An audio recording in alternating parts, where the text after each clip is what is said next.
Perkenalkan, saya Gede Laksmana Sanjaya dari Universitas Udayana.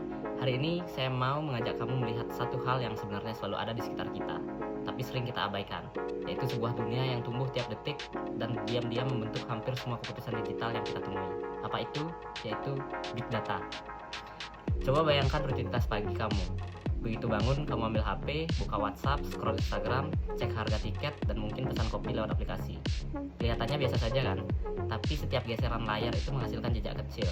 Dan saat jejak itu dikumpulkan dari miliaran orang di seluruh dunia, itu berubah menjadi lautan informasi yang luar biasa besar. Nah, lautan inilah yang disebut sebagai Big Data, yaitu kumpulan data yang ukurannya, kecepatannya, dan keragamannya sudah melampaui batas kemampuan teknologi lama untuk mengolahnya. Semua ini tertulis jelas dalam materi Big Data yang kita pelajari.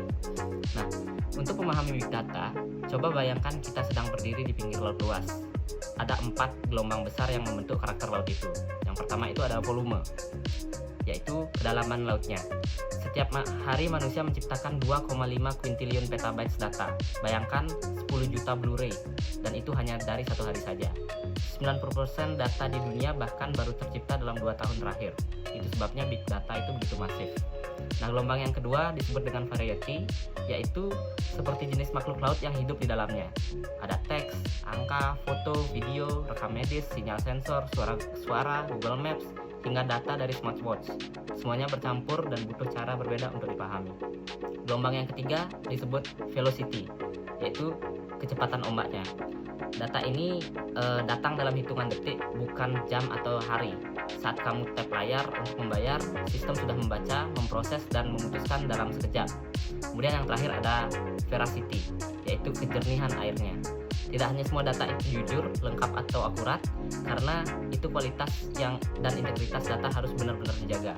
Salah data juga mengakibatkan salah keputusan. Nah, sekarang mari kita lihat bagaimana Big Data diam-diam bekerja dalam hidup kita. Pernah merasa aplikasi belanja tahu apa yang kamu suka? Kamu cari sepatu sekali dan tiba-tiba semua iklan berubah mengikuti keinginanmu. Itu bukan kebetulan, itu Big Data yang membaca pola perilaku kamu. Di Netflix, Big Data menebak film favoritmu. Di Google Maps, data memprediksi rute tercepat untuk kamu. Di rumah sakit, Big Data membantu dokter untuk mendeteksi risiko penyakit lebih cepat.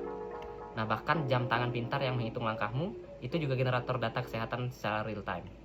Nah, Big Data bukan konsep futuristik, dia ada di tangan kita setiap hari. Tapi seperti cerita apapun, selalu ada sisi lain. Di balik manfaatnya, Big Data membawa risiko besar. Di balik manfaat privasi, keamanan data, potensi bias, hingga penyalahgunaan informasi, itu menjadi resiko-resiko dari Big Data. Nah, data kesehatan dan data lokasi, histori transaksi, semua ini sensitif. Kalau salah dikelola, dampaknya bisa serius. Itu mengapa literasi